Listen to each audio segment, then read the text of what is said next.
When I was a kid, I never really knew my grandfather Carl.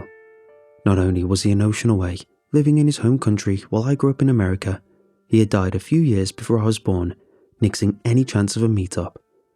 Grandma kept his house and things locked away for a long while, until she too finally kicked the bucket about 6 years ago. We managed to get a little money that they had set aside, but more important than that was all the old stuff collected over the years.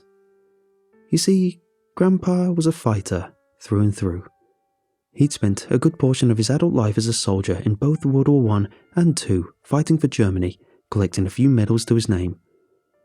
My mum told me he never liked to talk about it though. Said he always had this vacant, depressed look in his eyes, even when she was a little girl. There was more than one time she would get up in the middle of the night for a cup of water, only to see him sprawled on the living room couch, a bottle in one hand and a weeping face cradled by the other. I could only imagine what he went through. Until now. Like millions of other people in the current circumstances, I found myself stuck at home without a whole lot to do, waiting for college to reopen and life to get back on track. With so many people comparing the current pandemic to past ones, the Spanish flu getting name-dropped the most, it got me wondering how my grandfather dealt with it. So I went up into the attic to go through some of his old things for some kind of clue, not really expecting to find anything. Pouring through old files and documents, I came across a battered envelope, unmarked. Opening it up revealed a handwritten note. I still retain enough German from my mother in school lessons to read some of it, so I started without asking for help. The contents of the note were far different from anything I expected. When I finished it, I didn't know if I should have got someone to make sure I had read it right. Queasily, I took it upon myself to be the sole translator, for I do not know how others would feel, and would not like to be publicly associated with its contents. Thus, I share it here with you folks, in the hopes that someone can make sense of this insanity, and perhaps someone else out there could tell me whether or not they've heard of something like this before. It read, "The first time I remember dying was in the fields of Flanders in September of 1917. But I'm getting ahead of myself. My life was unremarkable before my time in the army. My family used to own a little farm out in the countryside where we grew wheat and potatoes, toiling for hours a day to scrape by. When I was about 9, our father sold the farm and we moved into an apartment in the city where we took up work in snarling, pollution-ridden factories, melting steel or making textiles. Back in those days, even the small children were expected to work, so I went too. Sometimes I would have vivid, agonizing nightmares of heavy machinery searing my flesh to the bone or crushing my skull to a bloody pulp, instilling a terror to do my best and make no mistakes. Maybe that's where all this started. I don't know. When the war first broke out, I was 15 years old. In those days, there were few alive who had seen what war really meant. Most people only had vague notions of our crushing victory over France decades prior or of insurgencies in the African colonies. Quick, easy victories. When things stalled out, we were assured that the stalled situation was only a setback, even as this dragged on for years and as foodstuffs became more scarce from British blockades. I got called up from service a little after my 18th birthday, in August of 1917. Training was expedited, and in September, I was shipped to the front of Flanders. Our train stopped at some French or Belgian town. We were shaken awake and then marched off to the front. We were sent in under the cover of darkness as artillery strikes in the daylight made things too risky. Immediately, I wanted to go back home. Within the first few hours, my ears were ringing painfully from all the artillery shells. Every time a flare shot into the night sky, I and the other new guys could see the long lines of dead and wounded getting carried out from behind the frontline trenches. Each time I got a peek, I wanted to vomit. In some way though, the darkness was worse, because all you could hear was screaming agonized wails and unheard pleas to God. Our CO sent us to our different positions. I entered my assigned dugout with 3 or 4 others, where, by dim candlelight, we were face to face with aged veterans. One older man, thin and wrinkly, with jowls hanging down his cheeks, stared at us the same way a normal person would stare at a flea-ridden rat. "So, these are the newbies?" he said to us. A few hesitant affirmations, and the man averted his gaze and took a swig from his cup. These kids are just dead weight." A stocky man, wide-shouldered and tall, with a big black beard hugging his face, stood up and said, "Don't mind Rudolph, he's been in since the very beginning. I'm Max." He shook all of our hands and gave us a quick rundown on what to expect out there. He was a kind, funny man, and we could tune out the drone of shells blowing chunks out of the landscape while he told us about how he used the box. I think he knew we weren't going to be able to get any sleep that night, even if some of us tried. We were all on edge, sitting around waiting for something to happen. In the afternoon, the shelling suddenly stopped in our area. Moving further behind the lines and giving our battered ears some respite, Max and the other veterans jerked their heads upwards, listening intently, the piercing sound of a simple order filling all of us with dread. "It's an attack. Assume defensive formation." We rushed out of our dugout and filed into our firing positions. I didn't think I had any adrenaline left to expend at that point, yet my racing pulse informed me otherwise. Some mortars were still going off all around us while we could see British troops, bug-sized at our distance, steaming towards us. Thousands of rifles all went off at once and machine guns rattled away. If my hearing wasn't damaged before, it certainly was now. Despite the firepower we could muster, the British advanced further on, which shook me to the core. I didn't think it would be possible to live through a barrage so deadly. What before appeared as cockroaches slowly crawling along the ground now looked like men, and they were starting to shoot back. I heard a couple people cry out in pain as bullets hit them, and out of the corner of my eyes, I saw a man collapse, dead. Frantically, I fired, worked to the bolt, inserted more clips. The more I fired, the more I felt like I was doing something, even if I wasn't aiming near half the time. In a split second, I saw one of them toss something, and it landed right behind me. I spun around recklessly, seeing it only seconds before a white-hot flash enveloped me. Just enough time for my brain to think, grenade. And then I felt myself getting shaken awake again, back on the train. Startled, I jolted upright, blurting out, "Where am I? What kind of hospital?" I promptly shut up, taking in all my surroundings. It was the train car, all right, and everyone I had disembarked with. "The asylum's further down the tracks, buddy," someone joked, prompting some cruel chuckles. I had no idea what was happening.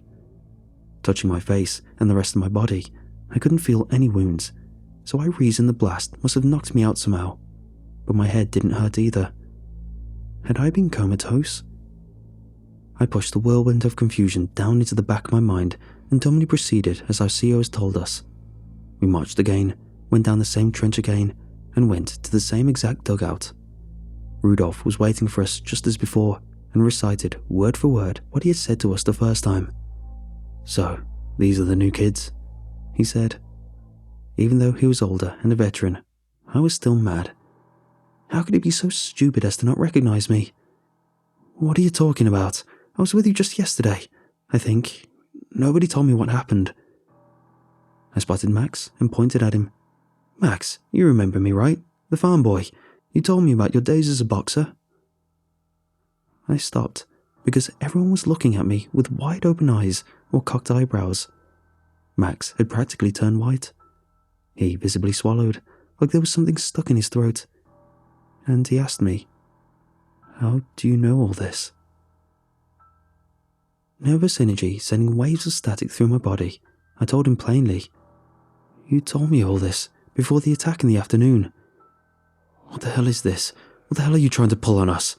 Rudolph shouted, frantic movements sloshing the beer around his cup.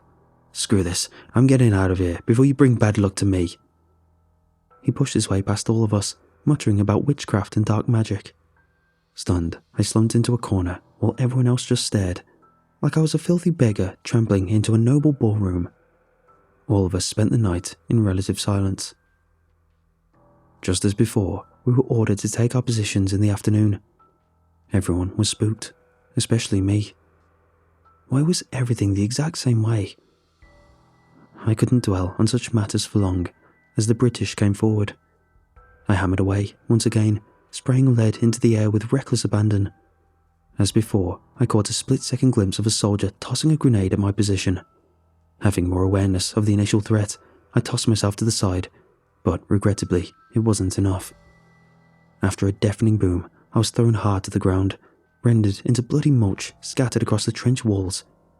Disoriented, I could also feel a stinging pain in my right arm and my stomach, shrapnel aggressively lodged in.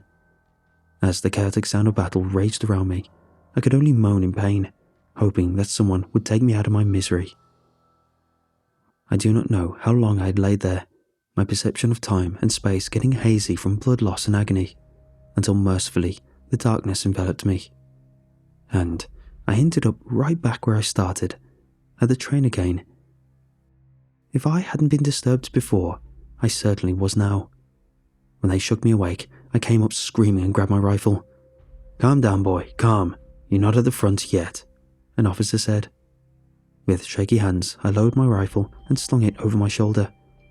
"I'm sorry," I said. "I just had a nightmare, that's all." The officer walked away, shaking his head. No doubt they all thought I was crazy. It certainly felt like it the more I went on, going down the same exact path to the same dugout I'd been to twice now, to meet the same people I'd already met. "So, these are the new kids?" Rudolph said. This time I kept my mouth shut while the other new guys nodded their heads. He took a drink from his cup and said, "These kids are just dead weight." Right on cue, Max got up saying, "Don't mind Rudolph, he's been in since the very beginning. I'm Max," I finished. "You're Max, and you used to box back in Cherbourg. I know." I felt everyone's eyes on me again, but no longer cared. Frustrated after having such a horrible death, I turned towards Rudolph and angrily told him, "I'm not a damn witch, you old prune, so don't even think about pulling that with me again." While everyone else was visibly shocked, Rudolph's face turned beet red and his grip over the cup tightened. "You don't get to talk to me that way," he shouted, getting out of his chair and spilling his beer in the process. He made a beeline towards me, but was stopped just in time by Max. The larger man held the skinnier one back, while the former tried to temper the latter's rage. I just stared right back into Rudolph's mean, peaty brown eyes with silent contempt. Eventually, he settled down, and Max turned to me, a bit angry himself. "Listen," he said to me, "I don't know what's going on here, but whatever it is, you've got no right mouthing off like that." Max pulled up a chair and crossed his meaty arms. "Tell us what the problem is," he said. I obliged. I went through everything as best I could, trying not to miss any important details, while Max stared me down, stoic. The others, sans Rudolph, who sulked with a new cup of beer, staring in wide-eyed wonder. When I finished, Max let out a long sigh and asked, "So, why is this happening to you?" "I don't know," I said, exasperated. "I've never gone through anything like this before. It only started after I came to the front." "Goddamn gypsy curse, I tell you," Rudolph sneered. "Those buggers collect grudges the same way little kids collect bottle caps or tin men. I bet you or yours did something to tick one of them off, and now you're screwed." He finished his cup, then got up to leave. "Well," Max said, "can you think of any strangers you might have aggrieved, or has anyone in your family done something?" "I can't think of anything," I said, deflated. "Oh God, I don't want to keep going through this. I don't want to get my legs ripped off again."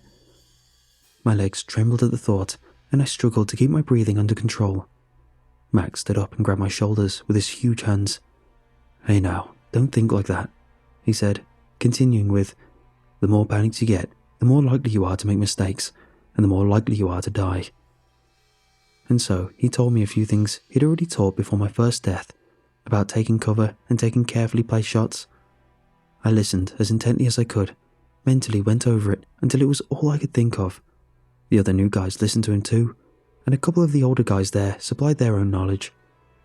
By the afternoon's attack, I took everything he said to heart. With newfound resolve, I found my nerves cooled, my aim steady. Everything I touched felt more real. The air smelled sharper, the sounds of the dead, injured, explosives and gunfire just background noise. Despite my second wind, the British managed to reach our trench anyway. A man to my right was crouched over, about to jump in, when, without skipping a beat, I shot him in the hip. He half groaned, half screamed when he fell in ungracefully. Without thinking, I ran over to him and slammed the business end of my boot into his face until I was satisfied he'd been subdued. Unfortunately, my victory was short-lived, as another Brit had climbed in behind me in the melee, and I felt a bullet painfully tear its way from my back to my chest. I fell against the trench wall in pain, just in time for a second bullet to hit me. And so went a third life on that day. But when I returned to this earth again, I didn't lose my composure or my resolve, as I had before. This time, I knew for a fact that the course of events could be changed, that even if, by some cosmic force of nature I didn't understand, had stacked the deck against me, there was still a potential way out, and I was determined to find it. This time, upon entering the dugout, I chose not to reveal my secret, and instead presented an infallible facade that had the rest of them convinced that there wasn't anything troubling or unusual about me. I even decided to hold out my hand for that cantankerous asshole Rudolph, which he reluctantly shook. Events proceeded along the same lines as they had before. I successfully picked off several of them before they started to stream in like usual. One of them had pounced on a young man, Lars, who had come in with me off the train. The Brit was older and sturdier than the skinny Lars, the latter bleeding from a cut on his head while the former punched the kid's face over and over. In a split second, I got off one shot at the Brit, hitting him on the side of the face and eviscerating his head in a slurry of brain matter. Lars looked at me in appreciation, only for his eyes to widen with shock and for him to quickly point off to my side. I twisted my head around and saw another Brit who had jumped in, readying his rifle against me, but determined not to keep reliving the same day forever, and slammed the butt of my Gavir right into the other man's face, hitting him at least twice more before eyeing the top of the trench again, anticipating another one coming in. Instead, a half-dazed, walking wounded Brit stumbled in from another part of our trench and jabbed his knife into my left arm. Crying out in agony, I battered the enemy on the head with my rifle stock, which he grabbed. Withdrawing the knife from my arm, the red-black inner liquid dripped down the blade and onto my uniform as the Brit shoved me against the wall and directed the knife towards my face. Before the man could fillet me, Lars shot him in the back. I threw the Brit to the ground, where he simply laid there, breathing laboured, then turned and nodded to Lars. Just then, the reserve unit started to pour into the trench, providing us with reinforcements. Near immediately, the British raid collapsed in our sector. An officer took one look at us and told us to go get some medical treatment behind the lines. While the two of us waited in the procession of screaming, bloodied men, Lars spoke up. "I want to say thank you for saving me back there. I should have been more careful." "Don't mention it," I told him. We're new here. I think we should just be grateful to still be alive." As soon as that last part slipped out, I had a smile from ear to ear. I had made it. My fate was not inevitable after all. "Do you drink, Lars?" I asked, still a bit lightheaded with jubilance. He shook his head no, and I said, "Well, you do now. Where's Max? I'm going to buy everyone a drink tonight to commemorate our survival. From here on out, we enjoy every moment like it's our last." Lars's face turned pale, and he opened his mouth but closed it quickly, biting down on his lower lip. What's the matter?" I asked. A sinking feeling rolled around in my gut, and my prior joy was fully torpedoed when Lars spoke next. "Max is dead," he said. When I just stood there, glued to the ground in horror, he went on. "Some British guy threw a grenade into our section. He got killed. Some of the shrapnel gave me a head wound." Chewing on his bottom lip again, he offered a small apology while my mind just stayed blank. Our wounds weren't serious compared to so many others, so we got stitched and bandaged and sent back the same day. Sitting in the corner of a dugout, I stared at the ground in incomprehension. The man who had done more to keep me alive than anything else was gone, and I was on my own. I got up to grab some rations to eat when my Gavir fell to the ground. I'd accidentally dropped it. I stared at the rifle for a good few minutes. I could go back, I thought to myself.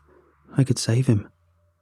I grabbed the rifle in both hands, removed the bayonet from the top, and placed the barrel against my forehead. It was just then that Lars came back from getting his own food. He shouted, "No, don't!" which caused the others inside who hadn't noticed what I was doing to look over. They grabbed me just before I could reach the trigger. "Wait, you don't understand," I pleaded. "I have to go back." For hours they sat there, restraining me, and all I could do was weep. They did let me go eventually, to rest, and I was only allowed my weapon back after repeated assurances that I wasn't going to try anything like that again. I lied, of course, and when I found a much more suitable spot to die alone, I took the opportunity. But rather than finding myself back in the train car where my journey had started, I re-woke back in the area I'd slept last, on a mattress in our dugout, watched over by one of our guys who had volunteered to watch me. That put an end to my suicidal inclinations, at least for the time being. But the idea that I could make sure things go their proper course was too alluring to be disregarded. Whenever we went on an offensive or counter-offensive, I'd purposely die several times in a row in order to get a proper feel for the layout, then chart a course of progress that went through the path of least resistance. I was always the one to find the thinnest section of wire, the least guarded section of the enemy's trench. I could tell where all the snipers and machine gun nests were in perfect accuracy. Defensive operations were different. The trick that took me a long while to learn was to always let events proceed in a very specific way. If I changed my behaviour too much, then the enemy soldiers would change their behaviour in turn. However, if I stuck to a rigid pattern and retraced my steps exactly, then the enemy would never deviate too much. With time and patience, I got good at leading them into ambushes like chess pieces. Every time I saved a man from a sniper's bullet or perfectly predicted where an artillery or mortar shell would land, people took notice. Rumours were whispered in the night that I had an angel watching over me, and by extension the rest of them. Men who I had seen die or get maimed in one of my prior lives would come up to me and jokingly ask if they were going to make it. Try as I might though, casualties were inevitable, and despite my best efforts, I could not save everyone. It was haunting. At some point or another, someone in the higher-ups must have noticed my actions on the battlefield, because once the worst of the fighting around Ypres had stopped, I was selected to become a Sturmtruppen. It was a mixed blessing, as, while I could more readily utilise my ability in their ranks, I'd have to go through even more lives and expose myself to greater danger than ever before. It was easier to forget how much I'd endured when fighting was happening, because I could disconnect from it, feeling perfectly hollow and empty. In the spring of 1918, the trepidation I held within me was finally realised. We were to go on the offensive, with our Sturmtruppen naturally taking the lead. My unit, still stationed in Flanders, took to offensive operations in April. At first, we did stunningly well. I hadn't even needed to throw many lives away in the first few days, maybe only 2 or 3 in total, and only to perfect our already good margin of victory. It felt like we could take the whole world, but the more the offensive continued, the more I realised something was going wrong. We kept outrunning our supply lines, having to wait for the rest of the army to catch up with us. The British kept regrouping every time we had to go through a delay, and it was starting to show. Resistance to our attacks only increased more and more, and our Sturmtruppen were the ones who had to deal with it. One day, my friend at the time, Volker, prodded me awake. "Carl," he said, "we've got the order to move up again. Grab everything." I'd only managed to get a couple hours worth of sleep, having decided to take a nap in between assaults, so upon getting up, I was still exhausted. My limbs felt heavy, my mind was foggy and scattershot, my eyes were dried out and stung. With all this weighing me down more than my equipment, I advanced. Immediately, things went bad. Running straight through the battlefield as I usually did in order to cover as much ground as I could and memorise the layout quicker failed, as each and every time I was riddled with bullets. I decided to take a more measured approach in subsequent attempts. My comrades and I had to approach at a snail's pace and keep our heads down every step of the way. It felt like the British were throwing all they could at us. Even crawling around like a rat had its difficulties though. I noticed that no matter how far I managed to crawl, I would still get shot. The first couple times, I thought I was the victim of an unlucky ricochet, but I kept getting killed even after some slight changes to my advance, so I deduced that my adversary was a sniper. Reasoning that I was never going to get ahead with that rat hunting us every step of the way, I subjected myself through multiple deaths in order to find his position. It was no wonder he kept getting us. His nest was hundreds of meters away in a half-destroyed brick house, flanking our entire company. I sprayed bullets in his general direction with my Bergmann MP18, but it was certainly no long-range tool, even in the best of times, and with my body weak and my mind impatient and on edge, it was certainly not the best of times. After about 3 deaths foolishly focusing on taking out the sniper, I settled for an occasional burst of gunfire in his general direction to keep him suppressed, but that still left the wall of British guns firing at us. My exhausted mind couldn't focus on the sniper and the frontline trench at the same time, and I died multiple times to both. Impatience was giving way to rage, and I ended up stupidly getting myself killed many times after trying to rush things. In one death, I'd screamed curses at our adversaries and wildly shooting in their general direction, then took a bullet to the spine and fell face first into a puddle instead of a shell hole. Unable to move my limbs, my lungs filled with muddy water, burning in incredible pain before I died. When I came to again, my anger broke and gave way to pure fear. I started to wonder if I would ever be able to escape this madness, or I would be doomed to cycle through lives endlessly. Halfway into my next attempt, I hid inside of a shell hole and found myself unable to move. The fear had paralyzed me utterly. Volker arrived at my side and tried to snap me out of what looked like the onset of shell shock. "Carl, come on," he said, grabbing me by the shoulders and shaking me. "We're getting shredded out there. We need you now more than ever." With real desperation in his voice, he said softly, "You can't break down now. Please, Carl." That's about when the mortars started hitting us. I hadn't experienced them until now, as I died too soon in each case. One went off close enough to catch us both. My vision went blank, and I felt waves of pure agony rolling over me. When I did not come back to the spot of my nap, and the pain did not subdue, I came to the horrified conclusion that my face had been blown off by the bomb. Indeed, I found that I couldn't work my mouth anymore. Instead, feeling pain like thousands of glass shards were stuck in me, while my tongue tasted the sickening copper taste of blood. I could feel that my right arm still worked, so I retrieved a grenade from my pouch to kill myself with. My left arm was horribly mangled, and my fingers wouldn't work, so I held the grenade down with my left arm while the right pulled the string. After successfully killing myself this way, I threw up the minute I woke up. Volker was concerned, asking, "Are you sure you're good to keep going?" "Yes," I assured. "I just ate something bad. It'll pass. I'm good to go. Come on." Sighing, the older man pressed his hand against my head to make sure I wasn't feverish, and upon confirming that I wasn't, we rejoined the others and prepared for our assault. Shamefully, I abandoned my unit when the mortars came down around us again. As I dashed back into our own lines and the perceived safety it would bring, a mortar tossed me into the air. I fell on my arms, which produced an unholy crunching sound indicating a fracture. As I pushed myself up to continue running, I felt a pulse of pain jolt through my right leg. A piece of shrapnel had got stuck in there below the knee.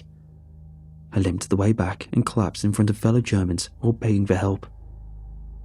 When I came to next, groggily, I noticed I was in an actual bed, and to my sides were others in mutilated conditions occupying beds of their own. I was in the hospital. I breathed a sigh of both relief and sorrow. I had failed my friends and abandoned my duty, but at least I would be able to live. I later learned from one of the nurses that out of 67 of us, only 14, all wounded, survived the failed assault. Volker had died too, and I grieved for him while damning my own cowardice. Indeed, failure hung over the air in a dusty cloud.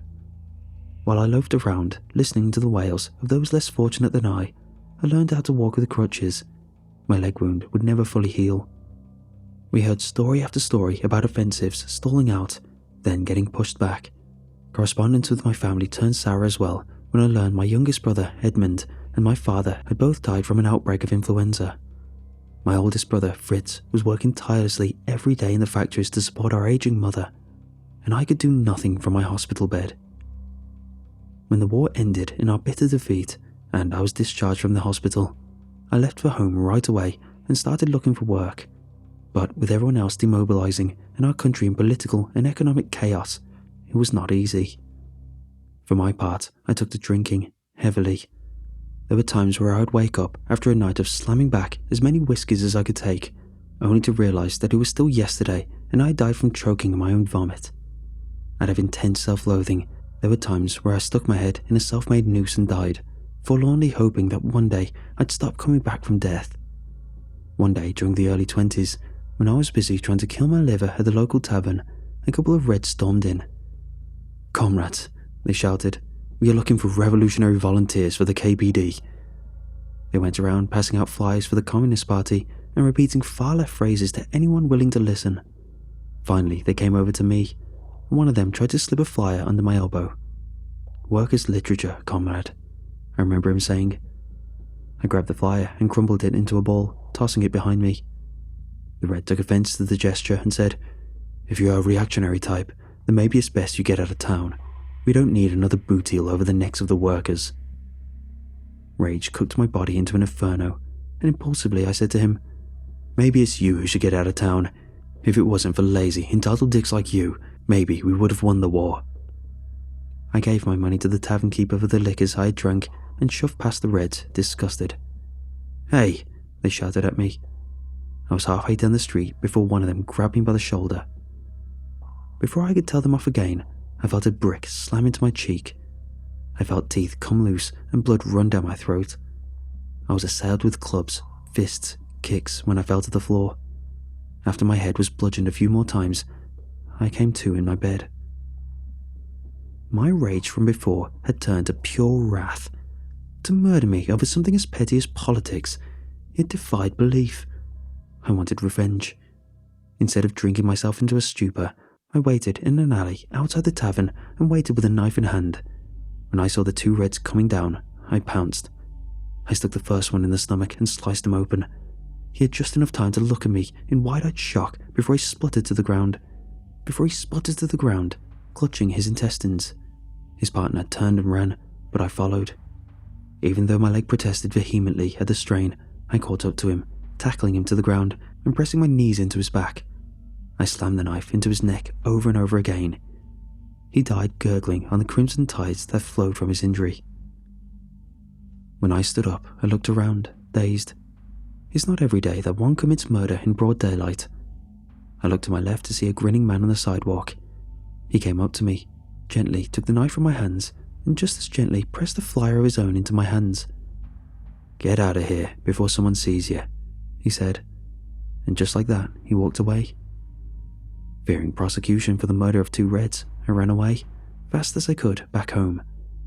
Hours later, after frantically trying to wash off all the bloodstains from my clothes, I took a look at the flyer the bystander had handed me.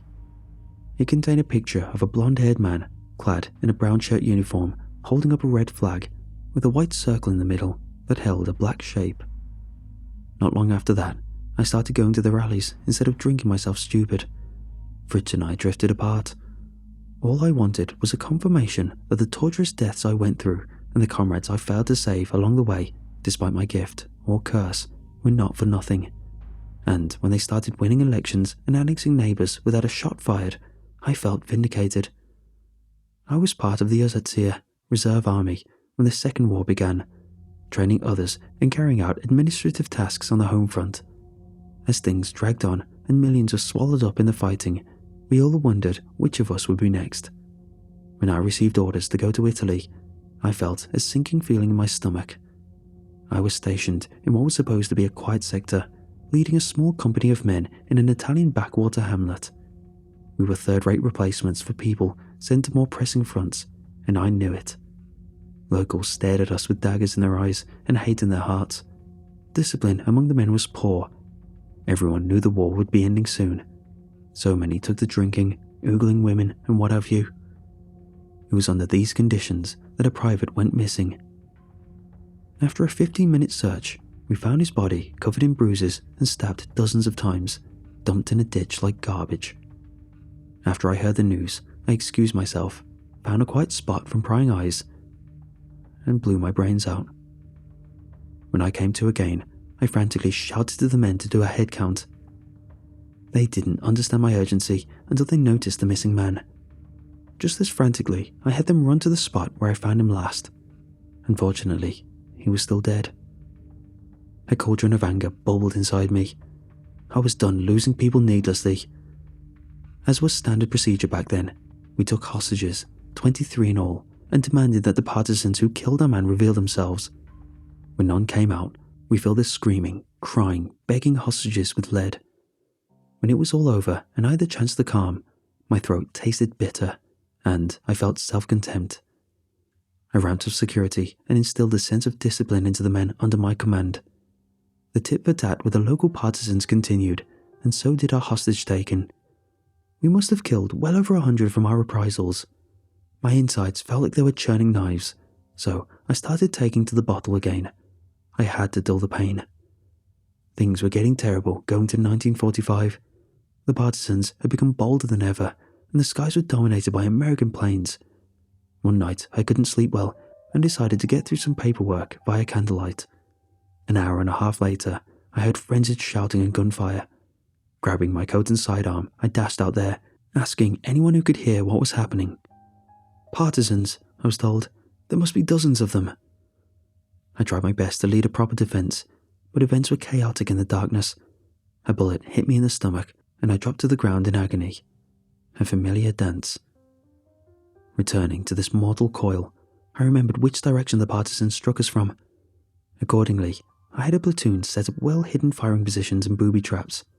When the wannabe freedom fighters came into the kill box, they didn't know what hit them.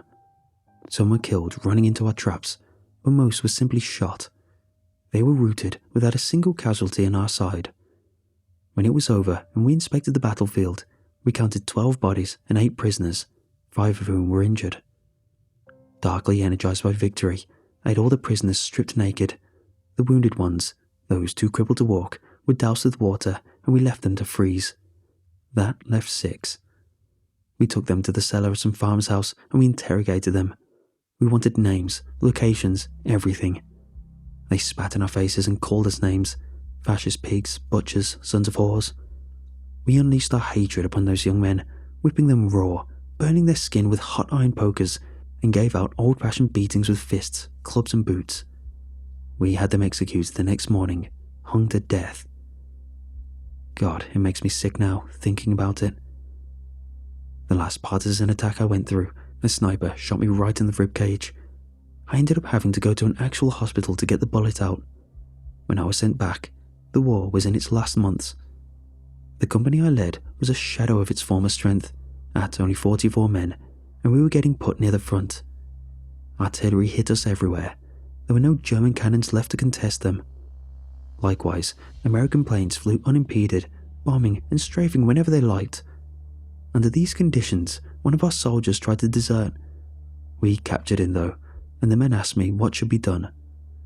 At this stage, desertion could be punishable by summary execution, and after having put myself through hell to make sure everyone got back home safely, this man's attempted desertion felt like a slap to the face. Despite my anger, I couldn't bring myself to punish him. I knew all too well what it was like to lose one's cool under fire, and showed mercy to the poor man. Had my more fanatical superiors found out, it could have meant my job, but I was prepared to take the risk. I felt as though that moment made me realize that there was a way of making sure those under my command could come home.